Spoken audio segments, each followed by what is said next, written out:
I'm Manu, CEO and co-founder at Stage Zero. I'm Kathy, the CEO of Startup Care. My name is Kelvin, and I'm the founder of Identity. I'm an ER doc by background. Is there a baby in the crowd? My co-founder Max and I are building Ulama to unblock the $53 billion construction permitting process. Raise your hand if you've ever held a coffee mug.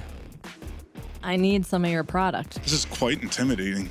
Using sound to solve chronic sleep issues. Well, we spent $500K on McKinsey just to try it out, and it wasn't great, but it's fine. So that's much, much more secure than any passwords that's been used. Is this a pressing problem that the world needs solved? I'm doing my best to absorb what you guys have to offer. I'm really, really grateful for being here.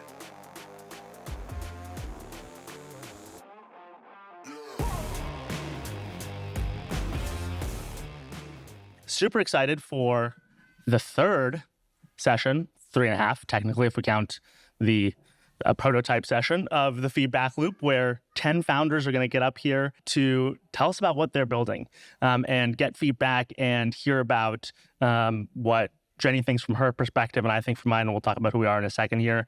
But the whole idea being storytelling is the essential essence of being a founder, of being successful at fundraising, at recruiting, at selling. And so much of this moment and what we get to hear and what we get to do when we grow and learn together in this moment is that essential catalyst, hopefully, for a lot of these founders. With that in mind, maybe some quick intros. Jenny, you want to go first? Well, hi, everyone. For anyone I don't know, I'm Jenny Fielding. I run a fund called Everywhere Ventures, where we believe innovation is everywhere, and we want to be where the best founders are. So in New York or in lots of other places. So we invested the pre-seed. We've invested in over 260 companies, and excited for tonight. Fantastic. I'm Sherveen. I'm the founder and CEO of Agency. These are our offices. We're a venture-backed startup ourselves, providing Hollywood-style representation to tech talent. Essentially, what you can imagine your favorite Hollywood entertainer, athlete gets in representation. We provide an analogy of those services to mid-level product managers, senior engineers, CTOs, CPOs, CMOs, all of that jazz. And so we see things from a unique perspective in this world of startups and tech. And I'm an occasional very, very tiny angel investor as well. With that, shall we get into the pitches? I'm excited. All right, let's welcome up with a round of applause our first founders. And what are your names? I'm Dev. I'm Achal. Awesome. Well, excited for this first pitch of episode 3 of the feedback loop. You will have, as will all the founders after you, a minute to go. We will cut you off at that minute. So with no further ado, tell us, what are you building? Hi, I'm Dev, the CEO of Catalyst. We ex-Kernel Tech, ex-Datadog. I'm Achal, ex-Intizia, UC Davis Alum. And me and Dev have worked on a tech startup in 2017, and now we're building Catalyst. Since between us, we have around 7 years of experience in SaaS. So product is moving faster than revenue can keep up with, leads to loss in opportunities. So we are building an AI-powered knowledge base for product updates and training for sales teams. At Datadog, I used to see 200 plus unresolved queries by sales team every day on the Slack channel, leading to loss in big ticket deals and churn of customers. So, and after interviewing 35 other companies, we realized this is a deeper problem to solve. Yeah, and now with Catalyst, sales teams can find the right answers in seconds rather than days with no dependency. So our LLMs can generate real-time updates from, let's say, product rollouts. That is a minute. All right, there was clearly more to say, but don't worry, we're going to get into it. Great job. So the first thing I'd like to say is that, you say you guys have 7 years in SaaS. So I like a pitch that has some credibility to it. So I thought that was, that was leading me in the right direction. But it's not really enough to say you have 7 years in SaaS. I want to know what were the outcomes of that, right? So if you're going to have some, that be your credibility, that you worked at Datadog, it sounds like an amazing experience.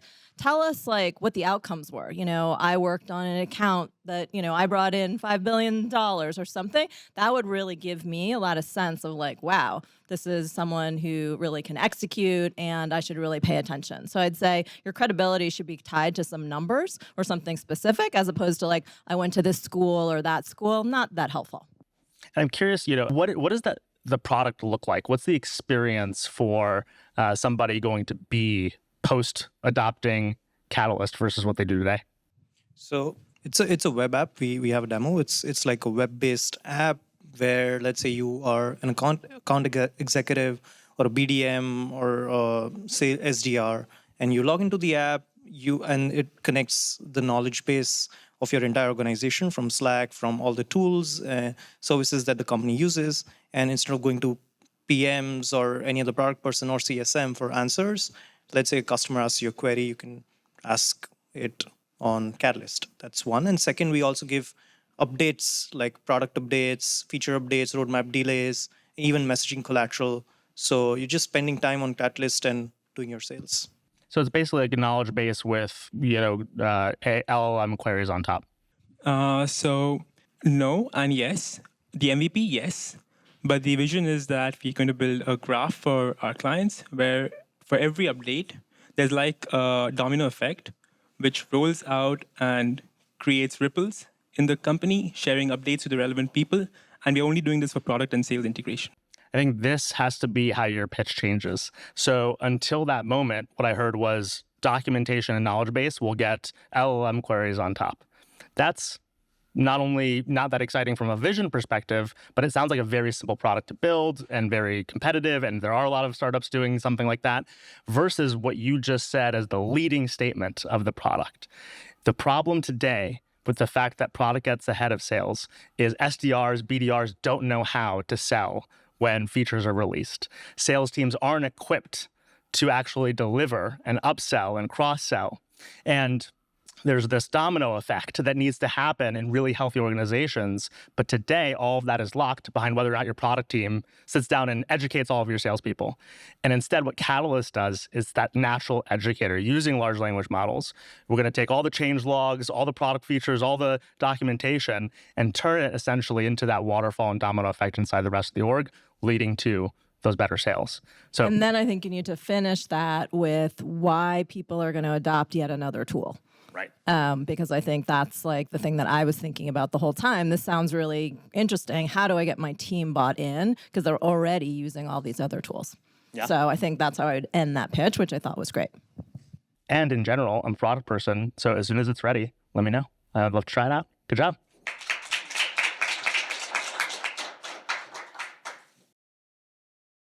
I mean, I'm seeing a lot of companies like this. Yeah. I like the space. I think it's hard to get folks to adopt new tools. Well, especially if like the challenge today is how many large language model products are people going to adopt. There's this thing that's, I think, going to happen inside enterprises where like, how do you interface with ChatGPT, then with the LLM that's serving your knowledge base, then with the LLM that's serving your customer, and all of them are going to be slightly different from each other.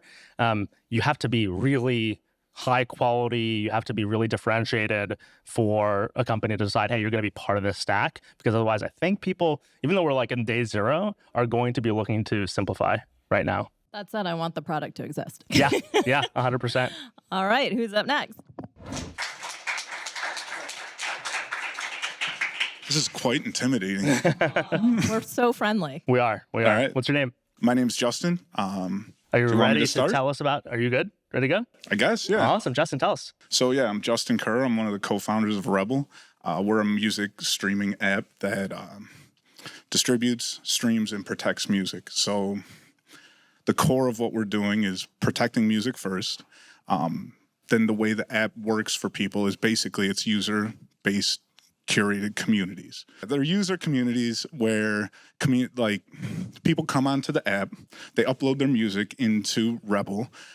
They can set the price they want to get paid per stream if they're interacting with the app. At the same time, we can leverage all the music that exists through the compulsory mechanical license so that when people come onto the app, they basically can look at a user-curated playlist of any song you want to hear. So users that come and sign up on the app are able to set the price they want to get per stream, which if you're familiar with the music industry, artists aren't exactly happy with how little they're getting paid per stream. Well done. Great job. Can you tell us a little bit more about how you're going to acquire customers, right? So if people are used to going to Spotify or whatever their favorite apps are, how are you going to woo them away? So it's really quite simple, right? So Customer acquisition is never simple. Sorry. Well, no. So you start with the artists, right? So your favorite artist, you're going to kind of follow what they want you to do. If you are a big fan of Neil Young, then you know you're not going to be on Spotify because Neil Young's not on Spotify. So a lot of times fans will follow artists. And by focusing on user-based communities, which could also be an artist-based community, the community could be paid, it could be free, it could be public, it could be private, but the artist can use that community to monetize their music further. So they come onto the app, they upload their music, they say, oh, great, this is how much I want to get paid per stream. And the first place that's going to pay me per stream is my own community.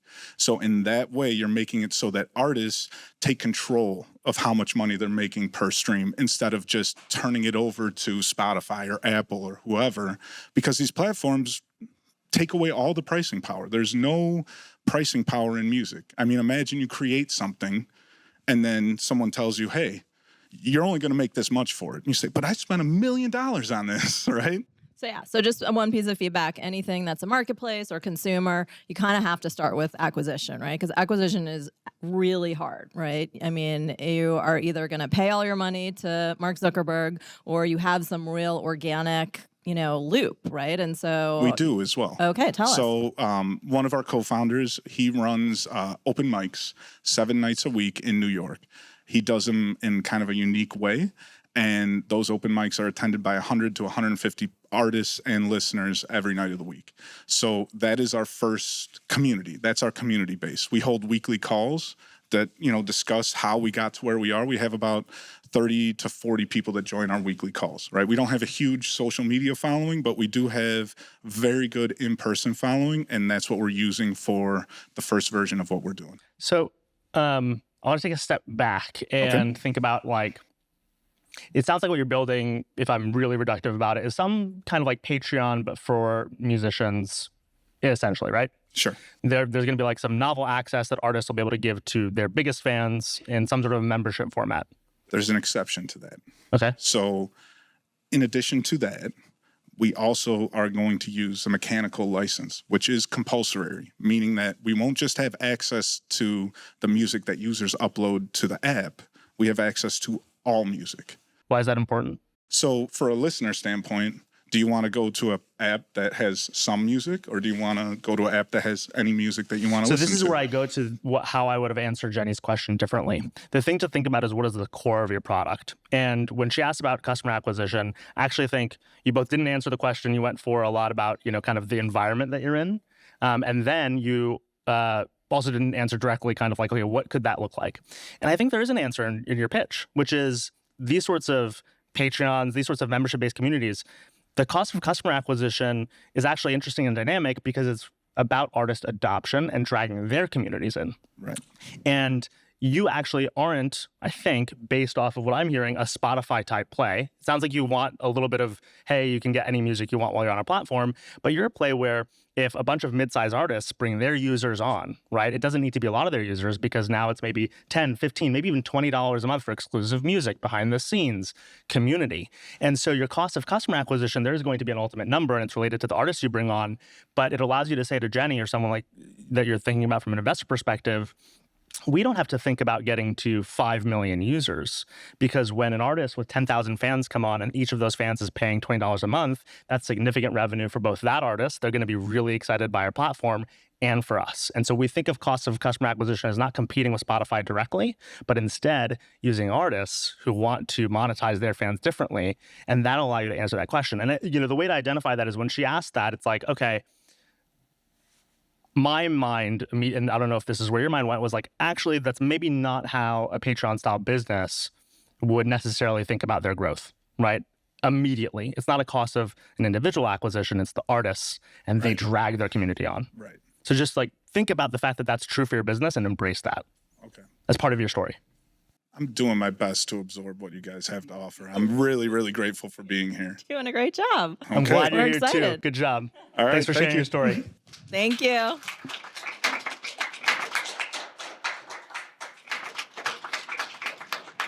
We've had a lot of music applications. Yeah, there was the other, it was a licensing play last week, right? Where it was like a marketplace, if I'm remembering correctly. That's a student of yours. Yeah. Was that mostly right? It was like a marketplace For the rights. For the rights to play Yes. music. So it's for the digital rights. So this is obviously more, consumer, but seems like music is screwed up and people want to fix it. Well, I like the idea of like a Patreon style thing, those sorts of like community-based stuff where people are forming these sometimes parasocial relationships with people that they're, kind of following online. I think that's a great way to say, hey, if you're one of these individuals, it's hard other than concerts or it's hard other than merch to really effectively monetize. It's always great to help other people make money. What do you think the lowest number he needs on the platform to have value? 100 artists that are providing music? I think it depends on the size of the artists, because I assume there are a lot of really tiny These are artists. mostly small if they're showing up at the So open probably mics. like 1,000 to really get to ceiling numbers, because if each of these artists is dragging some users on, only some of them will pay for a premium tier. So it is a hard challenge, but super interesting. For sure. All right. Up next. Hi. Hello. Hi. Tell us your name. Hi, I'm Kathy, the CEO of Siren Care. I'm an ER doc by background. I've lived the inefficiencies of the ER throughout my whole career. Siren Care is a patient engagement platform for ERs. We collect patient information in the waiting room, translate it into a clinical report, and convey it to healthcare providers to help them collect and document information. The ER waiting times have skyrocketed recently, with more than 10% of patients leaving before they're seen, exhausted from waiting in some hospitals.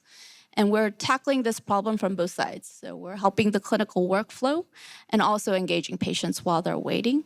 We also provide financial value, $180K per year for an average United States emergency department by capturing that left without being seen rate patients. We're excited to partner with our first hospital within a year of starting. I think that's some evidence that we're doing something right, to put the focus back on patient care in the ER. That's a minute. Good job. Thanks.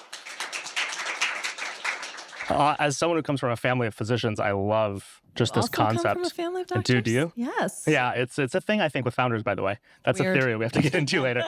I love this at a conceptual level from what I understand. I mean, I know also I should probably love it as someone who's been to, a waiting room and felt the frustration as a patient. But I'm going to guess providers also, and this is where I want to start, would be really excited if they were in the audience thinking about using the product. But I didn't get a lot in terms of the user experience, right? I got a lot of the benefits, which is great, right? You wanted to say, here's where we're going to save time, cost, and start the clinical journey a little bit earlier. But talk for a second about that user experience on either side. What is it going to feel like for everybody involved pre and post your product? I think, I love that question, because what really got me to start the company was actually fragmentation of communication. When I was asking a patient what brought them to the ER, they were frustrated because it was the 10th time someone was asking the same question. And I realized that there's this big irony because patients are waiting, there's this time being wasted, and healthcare providers have too many things going on. And it's just really, the experience is bad for everyone, really inefficient, right? On one side, there's this wasted time. On one side, there's never enough time. So that's how I started. And so from a physician side, there's that we're trying to collect information to make the proper diagnoses, figure out what tests to do. From the patient side, it's a very repetitive. What does it feel like to use so I get the problem. I think everyone can identify with the problem, right? But what does it feel like to use, whether you have it yet or you're working on it, what does it feel like to use the product? And maybe start with the patient and then the provider. If we're talking about literally, what is it going to feel like? What is it going to look like? Sure. So I use the analogy of using a mobile order to order your Starbucks coffee, or like Tinder. You know about the patient, your date before you go on the date. So you have some insight before the encounter.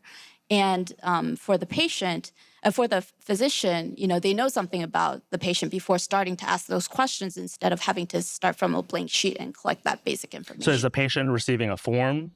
Yeah, sorry. It's a QR code in the waiting room.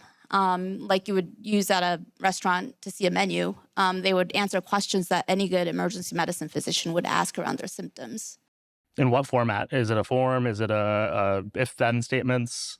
Yeah, it's a questionnaire type of, but it's very user-friendly. And for the patient, so we did a pilot study at Samsung Medical Center with 30 patients before I started the company. For the patients, what was really commonly brought up was that they were almost assured that they were able to organize their symptoms before encountering a physician in their own time, in their own language. So I thought this pitch was great. I love when a pitch starts like, I'm an ER doctor. I feel like that gave a lot of credibility, and I was definitely leaning in. To Sherveen's point, like, didn't really understand what the product is, so I think you need to give one, line. It's a web app that, pre-fills in your information, and you're able to store it, et cetera. So I think that's easy. How is this done today? So, like, what about the EHR systems? Isn't that providing some of this right now? Correct. So I think, like, if you've made an appointment to go to a private clinic or outpatient, you probably do get something similar to this, right? You get like a text message link. So they're called digital patient intakes. These first-gen digital patient intakes are focused more on collecting administrative information for the front desk, but not enough clinical information for healthcare providers. And a lot of it is collecting information around the past of the patient. So what are your medications? What are your allergies? We're focused on collecting what brought the patient to the emergency department today. So really focusing the clinical questions on the clinical picture of what the problem is that brought the patient to the emergency department today. But how does that save time, right? Because the doctor doesn't have time to review that before. So once you sit down, they're going to say, so what brings you here? Yeah, so sorry about that. Yeah, we convey it through, we can integrate to the EMR system. It will require some heavy lifting from the IT team. So we deploy it with a widget that's downloadable from day one, and they can use it on top of their EMR system and pull in that report with one click to their free text. So I think you have a great chronology to your story where when you start to talk about the patient intake, usually it's actually admin data. It's not the symptomatic data, clinical data. That's what a physician would really want. Then you would say, so the patient's going to get to give this completely different set of information than we're typically asked.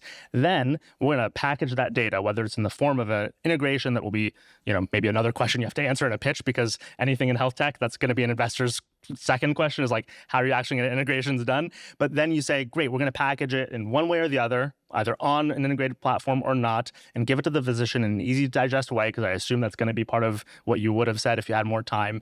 And that chronology is, I think, better than what I think you reasonably tried to do at first, which is your pitch was kind of looking from the top down. It's the patient problem, here's the physician problem, here's how we're addressing both problems. And when you have to answer kind of top down, we have to follow top down, and it's much more difficult than a chronological story where we're getting those bits of information as if we're going through the user journey. Mm-hmm. Thank you. Good job.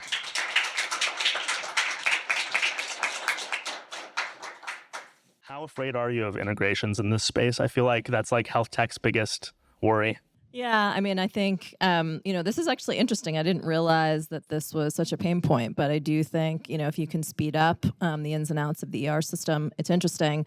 I am kind of curious about the EHR systems and, how they would have to integrate into Epic and some of those. That could be a real bummer. But I think she's on her way. She has her first pilot, so I'm excited about this one. Yeah, that would have been like the great next thing to get into, I assume, is like, okay, what did that pilot? Because in health tech, you can really probably feel from adoption very quickly, okay, is this going to be a stunner? Or is everything that you're dealing with like an integration challenge where you can't persuade enough people, hospital admins, providers, nurses, front of office staff? There's too many people in that loop. So it either needs to run or it's probably dead in the water. Yeah. Next founder. Hi. Hi, Jenny. What's your name? Revant. You look familiar. We met 2 weeks ago. Okay. That's a quick uptake. There we go. So tell us, what are you building? You have a minute. So I'm building a super app called Tap to Party. So you're going to ask, what's Tap to Party? And what is the super app going to do? So it categorizes for 2 people, users and vendors. Users are event goers as well as event hosts. And vendors are small businesses. So all event goers have the issues of like what event to go to. But at the same time, let's talk about event hosts first. So event hosts have, how do I organize this party? So many apps, ton of things I need to do, a lot of organization. And I have 2 more people who want to work like organizing with me. How do I synchronize them? And all these things need to be done. And at the same time, you need food, you need everything. And vendors, they have fake leads. They have all That is a minute. All right. Sorry. Don't worry about it. Now we want to know more. You're going to get, I think, to a user interaction that is the hero of the story that you're telling. What's the user interaction that is at the center of what you're building? So it's a one-stop place for users as well as vendors to conduct an event. One moment. One-stop place, is it the same? We've had problems in the past couple weeks with, an all-in-one solution. Do we also not like one-stop place? Is this a marketplace? It's not a marketplace. Marketplace is 1/8 of the app. So it has services like... Rewind a little bit. If I am an event, I am often an event host. We host a lot of events at Free Agency. If I want to use Tap to Party, describe what I do and what I get. So you're doing this event. So initially when you're categorizing this event, like you need all this like equipment. Let's say you're serving food. Where do I get food for better price and best like quality, as well as like all this guest list, as well as like signups, website, everything would be managed by us. And in a managed services model or just as marketplace? Like when you say managed by us, what does that mean? You could reach out to vendors through us. You could manage your guest list. At the same time, let's say you and Jenny are co-hosting this event. So Jenny will be like, I want this, I want that for this event. So plus at the same time, like you give Jenny some permissions that only she could use. Like you are like the admin of the group. She's like the co-host of the group. He never gives me good permissions. A few days I can't buy the expensive things. A few you days could late. demand. So guest lists aside for a moment and access control aside for a moment, because those are just small features. How am I accessing vendors? What does that mean in this context? So when you're hosting an event. I want a bartender. Yes. And I'm on Tap to Party. So you either look for a bartender or you ask, I'm hosting the event here, pitch it for me. So it is a marketplace. It is not only a marketplace. Well, their service goes out and finds services. it. Yeah. Okay, got it. So let's start with feedback on the pitch. So this was very hard for us to understand, obviously going back and forth. So I think I would just spend a lot more time simplifying. You spent the first probably 30 seconds kind of defining who all the players are. Yeah. I think we need to figure out a way to streamline it and not get caught up in this managed service, marketplace. Maybe the model doesn't make maybe that's not what we should focus on. Maybe we should focus on the problem that's out there, right? And that might be the hook that gets me kind of excited because you spent so much time just telling us like who the players are. We couldn't even understand what the product was, right? So maybe we can think of a simple, I'm sure Sherveen has a great simple way to distill this. Well, and I think just to Jetty's point, and I do. I think it's like, that's why I asked about the hero interaction. I encourage you and other founders to think about the hero interaction, because if you can distill it, and it's the same thing with the pitch prior, right? It's like in some sort of chronological format, then I think it's much easier for people to get, okay, what am I really getting from this product, especially that I'm not getting from other products? Because when you went to certain guest lists and things like that, I was like, we have Luma, we have Partiful, how are these different? Maybe he starts with saying like, say you want to hire a bartender. Maybe that's how you start. Instead of defining who the players are, just give us a scenario. Well, and as someone, again, who hosts so many events, I feel like I identified with a few of the problems. So maybe the way to Tap to Party would be to say, Tap to Party is a managed service solution for event hosts, whether you are a first-party event organizer or venue that hosts a lot of different events in your space, or you're a corporation or a group looking to host a party the first time. You come to Tap to Party, you fill out a list of requirements, you list out a few of your desires in your budget, and we handle all the finding of vendors, equipment, all the small things that make a party go wrong. All of that's handled by Tap to Party. All you have to do is show up. And so what we're trying to do is make it super easy to do all the things that make people really hesitant to actually throw a party, and we're going to make a lot more parties happen. And that might be the way to say, okay, there's a lot more detail afterwards that you want to give about how and who and what. Yeah. But start with that hero solution that you really have at the end of the day. Thank you. Good job. Yeah, that is helpful.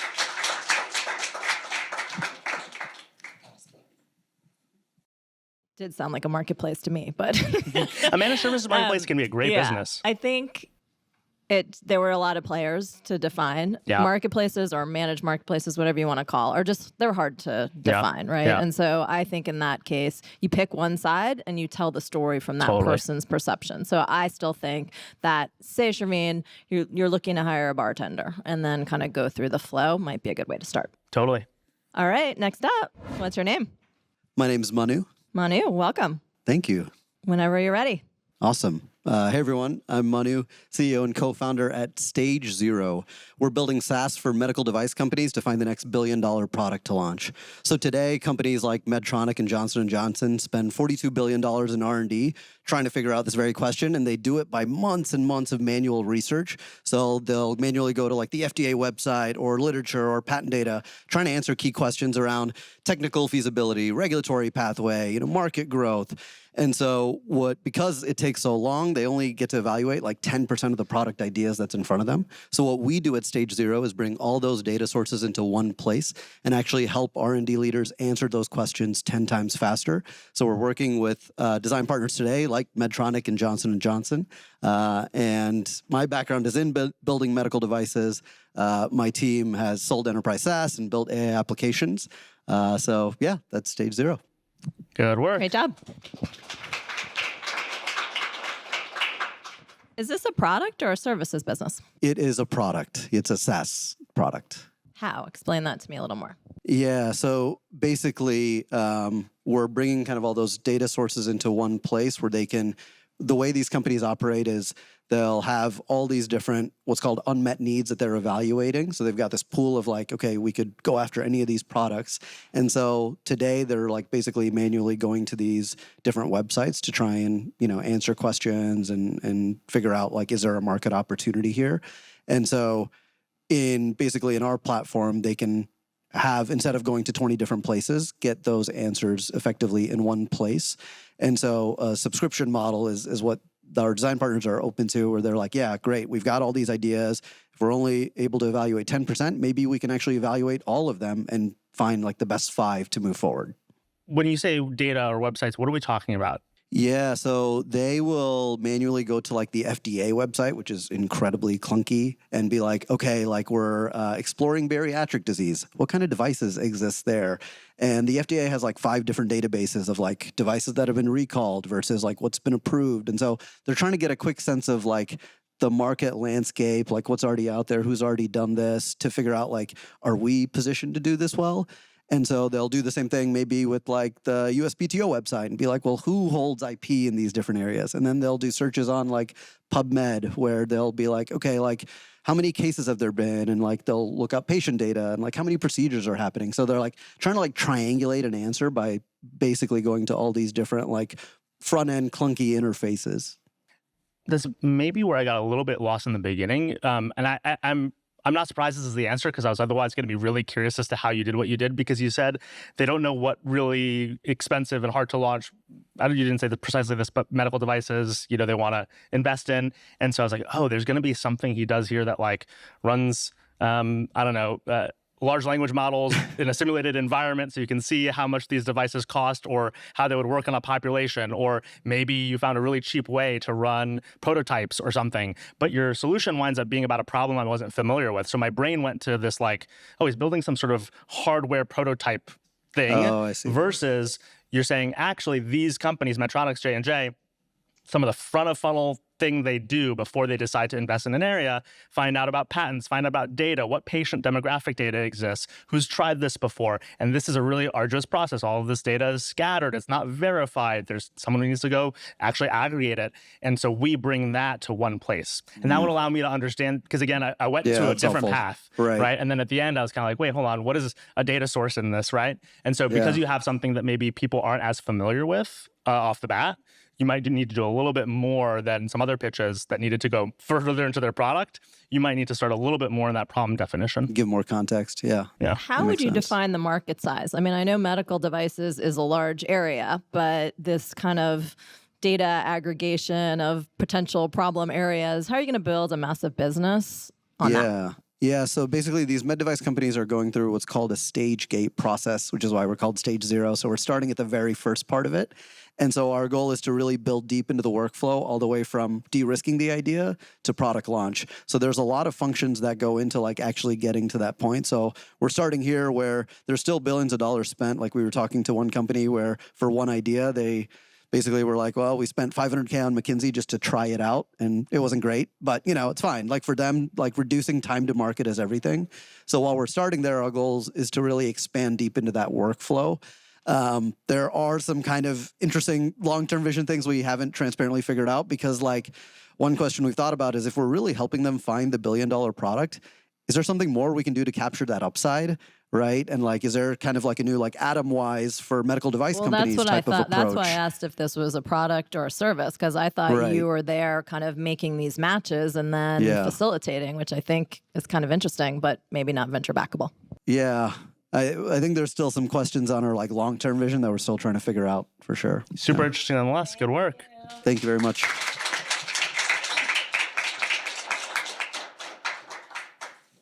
I'm going to get this plant turned a little bit, but what did you think? I mean, it was unique. I like that. I haven't heard this before. So is that more feng shui for you? I think this was hitting him. Feeling better about the plant angle? Is it a real plant? It is not a real plant, which must mean that when it's hitting their neck, it might feel a little bit unnatural. A little uncomfortable. There's something there. I guess I'd have to understand really how much they're spending on this kind of phase zero and to understand if it's a big market. But no doubt that these pharma companies these med device companies need help. So I think it would surprise both of us if like this data was, and in a good way, of like, oh, you should know most initial investments are actually in this research phase, not in the like prototype phase. Because that's what I would assume a lot of these companies have to do is like build something initially or do their own research. But if what he's going to tell us instead is actually they spend this many millions of dollars a year on just, what did he call it? The staging portion.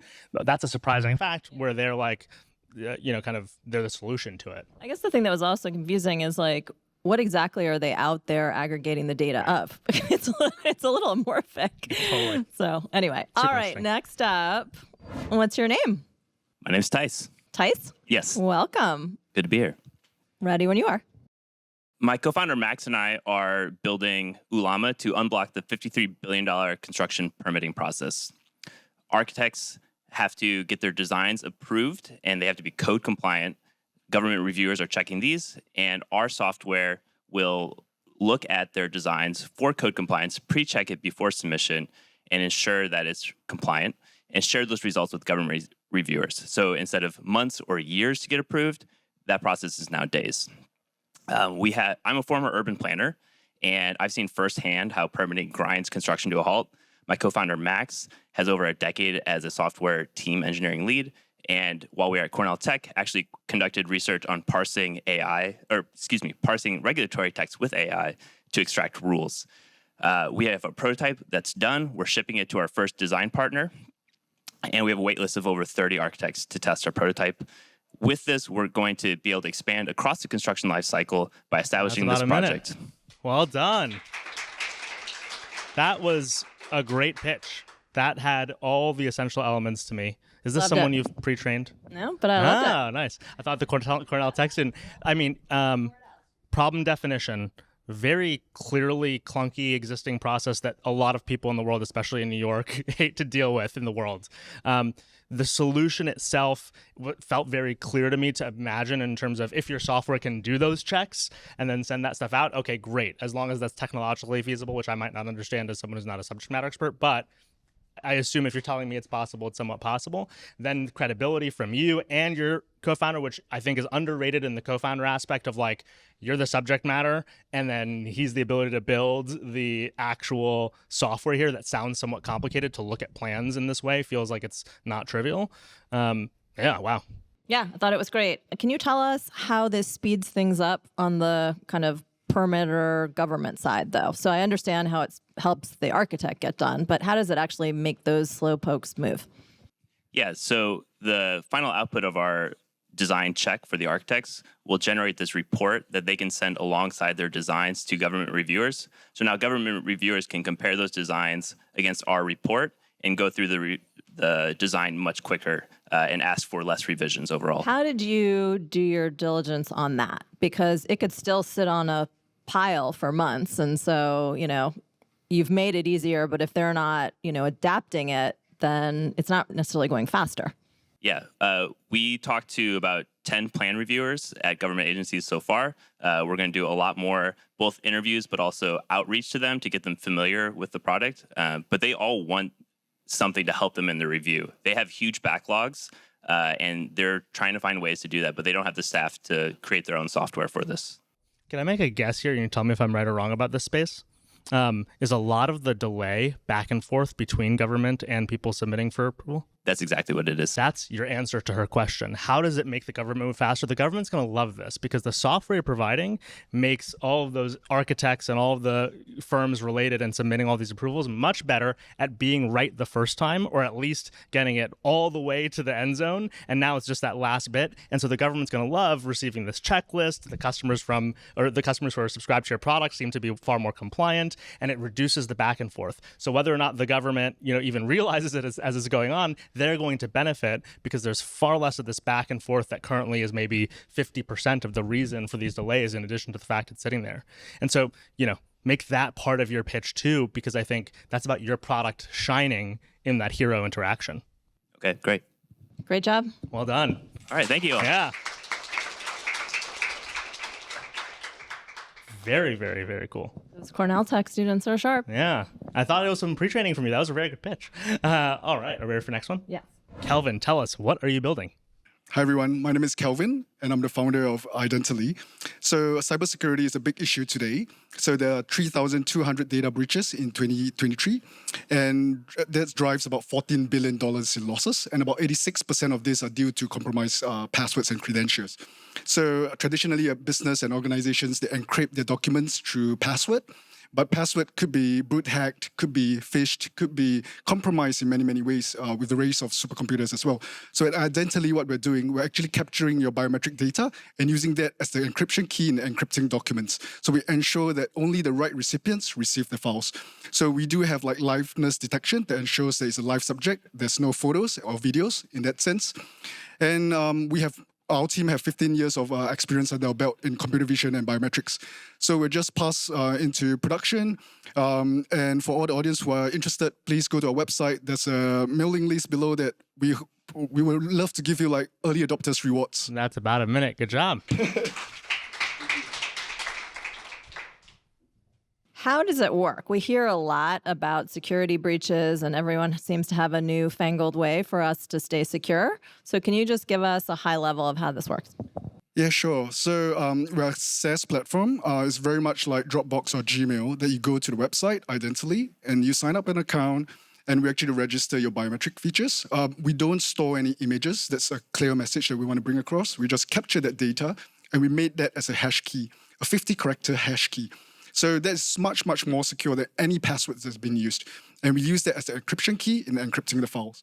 So it will be encrypted in rest and in transit as well. So when someone opens the file, we do that same thing. We ensure that it's a live person there. It's not a picture or video, and it's that person that you want that's reading the document.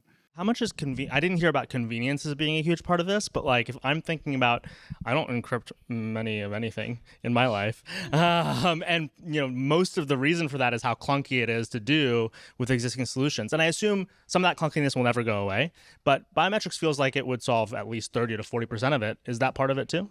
Yeah, it is. The reason why we're doing it now, because all modern laptops, tablets, and phones, they come with inbuilt cameras. So we just... You have to make this part of your pitch because now you have why now, right?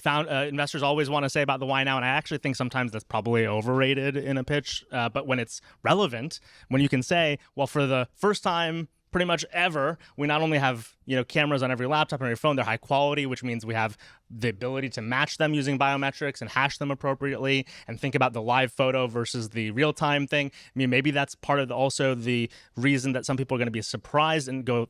I like when pitches have aha moments that might not really be related to your core thing. So, for example, the other week, someone told us about why I don't remember her fun fact, but it was such a fun fact about women's pant sizing. Do you remember this from a couple weeks ago? Anyway, the point was it was an aha of like, oh, that feels now obvious in hindsight, and I felt smarter for having known that fact. And if you say something about, these devices and their ability to recognize us as being real humans in that moment, and you can't be faked for the first time because it's high def enough. Oh, that makes sense to me. Now I feel like I get it. I'm with you. We're on the same team because I get it. It's just this little psychological moment. That's really interesting. Thank you so much. Good job.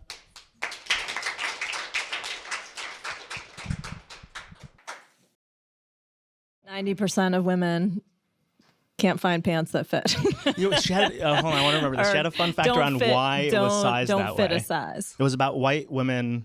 Because it's based on a demographic that doesn't exist. Yeah, that was so. I mean, those sorts of things, those aha moments, I think are underrated. They're just like delight, right? Like as a product person, I often think, how do I delight a user in moments they don't expect? Confetti when you like do something in my product, or I send you an email with summary that you didn't expect for the first time in your user journey. What are you doing to delight me?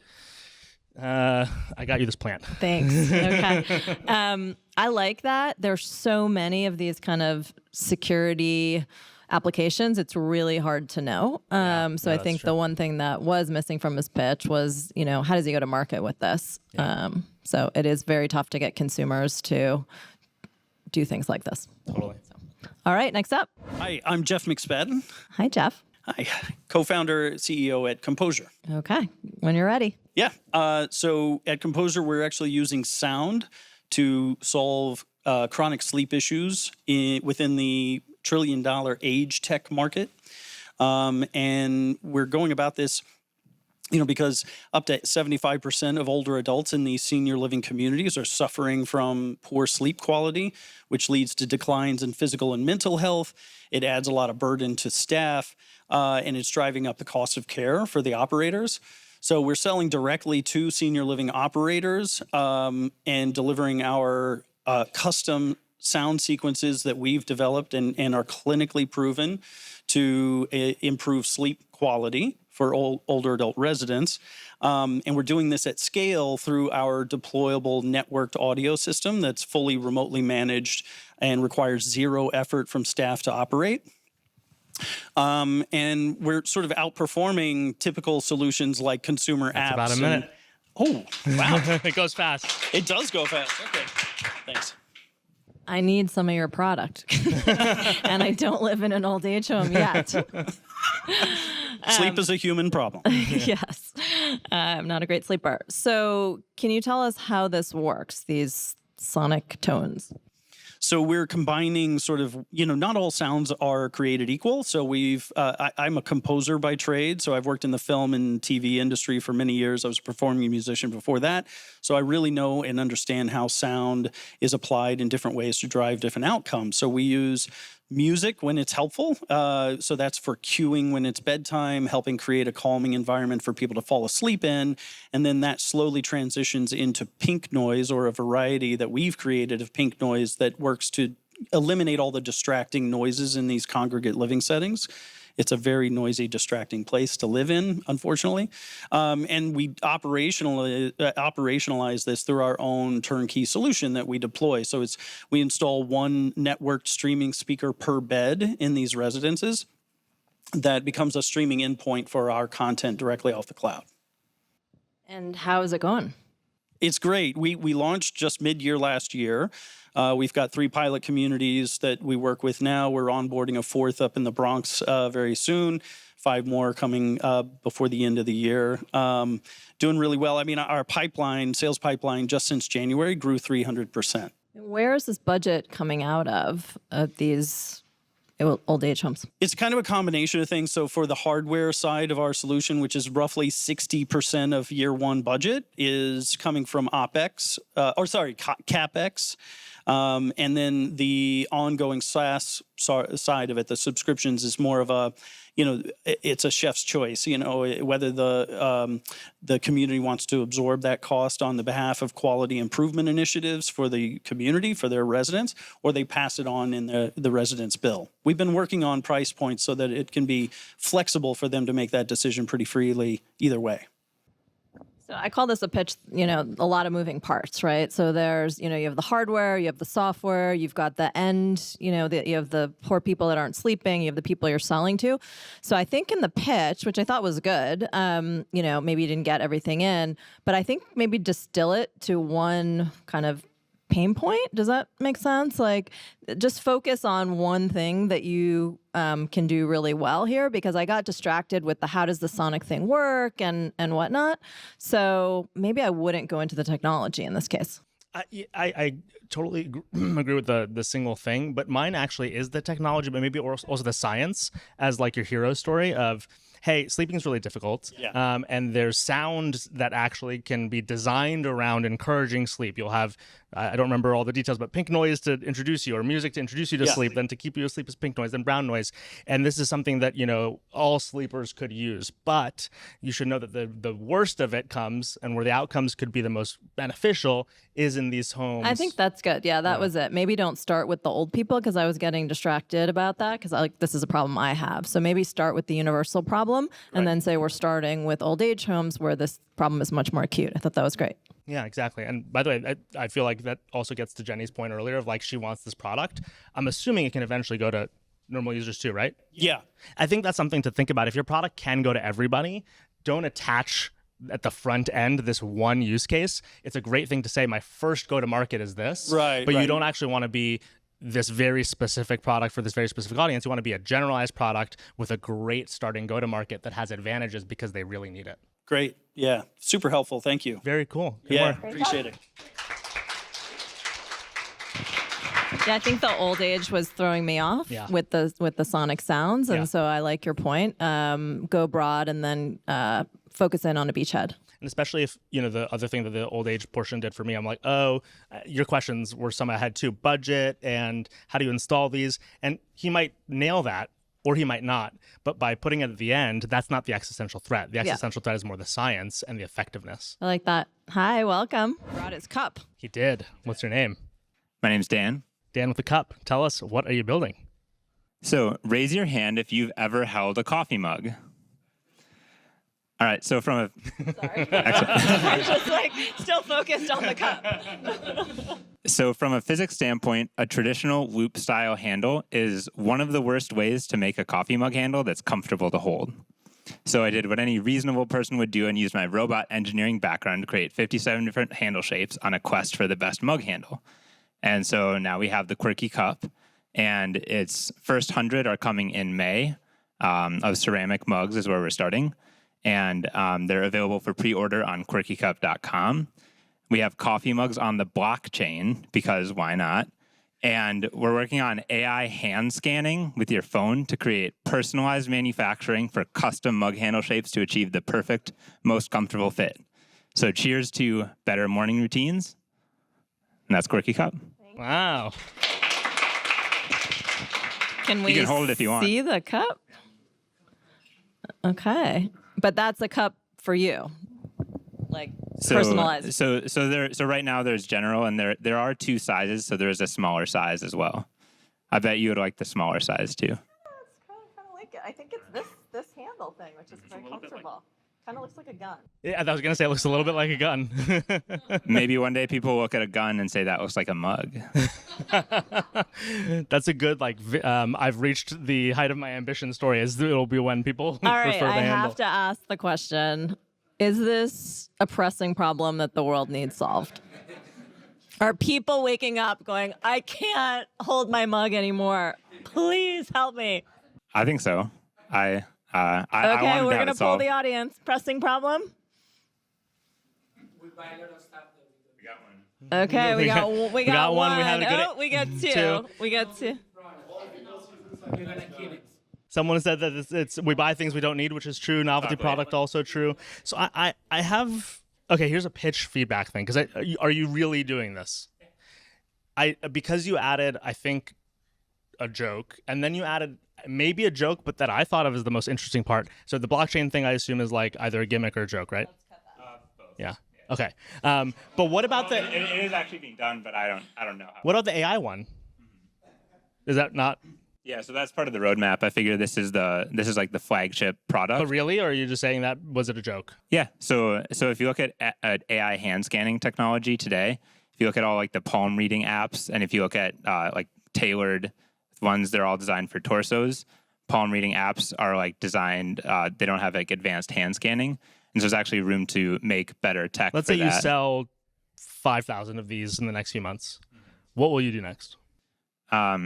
Work on keep continuing to grow that, and then work on the AI hand scanning. Because if that's really where you're going to go, as opposed to just building a novelty product with 2 sizes, that's really interesting and can be the like second half of a story that starts with this more, kind of awesome, funny initial pitch. Because that's how you build that business, right? Whether you're selling a product or a business.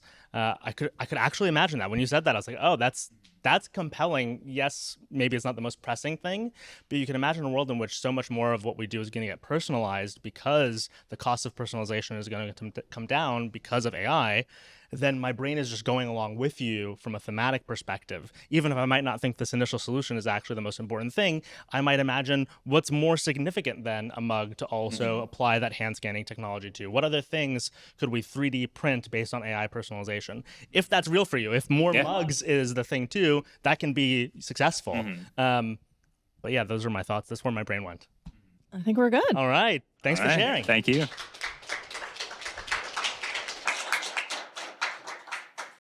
I like the mug. I mean, I think there's a product, that he's selling there, and the question is, why are you trying to make it deeper than the mug? I think it could be deeper You're than like the this mug. whole story about transforming the world through personalization. The guy's making a mug. Is he not going to do the other thing? Can I convince him to do the other stuff? I don't know. I think that it was actually, comfortable. It was a comfortable mug. Yeah, we can endorse that portion of it. That was the last pitch. Ooh, so nice. First of all, round of applause to the founders. And we have audience voting this time, so get ready for pull out your phones while the crowd votes. Jenny, You got so fancy. I like fancy. the hand raising. Do you want my picks? Yes. Okay. I love healthcare solutions. I feel like we need more of them. So I'm going to vote for the ER compliance / intake forms. Thought that was great. And then I also really love the architecture documentation one. Those two were fantastic. I'm just going to go in reverse. I like that architecture documentation one. I think the idea of like improving the thing that those folks submit to governments and agencies is like the underrated part of that pitch of like, hey, not only do we make it easier and faster for you to do, we'll make you better at it, which will make government better, makes everyone better, right? It just feels like it's cyclically good. But yeah, I have a very, very special place in my heart for Siren Care as well. That is a very cool product, and both of us coming from medical families. All right, we have our audience choice votes in second place. Stage 0.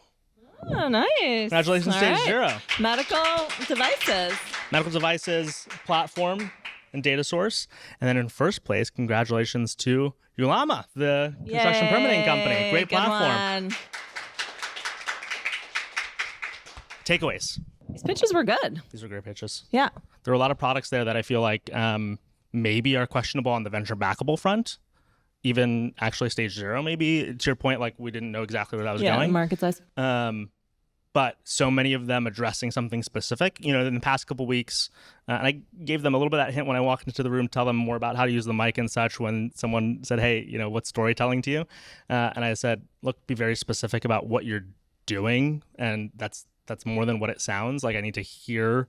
There wasn't a lot of jargon this week. I wasn't. feel like last week everyone was, doing a lot of things except for the guy who finished with his blockchain thing. But that was supposed to be funny. Yeah. So I like that there wasn't a ton of jargon, and there wasn't as much AI as usual. Yeah, well, and I think that's a great thing because I think AI is fantastic, and AI can be part of your solution in multiple ways or a small way, whatever it might be. But right now, a lot of other great, interesting stuff is still being built as much as it doesn't get the headlines. Wow, that's episode 3 in the books. All right, thanks everyone. Good job to the founders. Thanks for coming.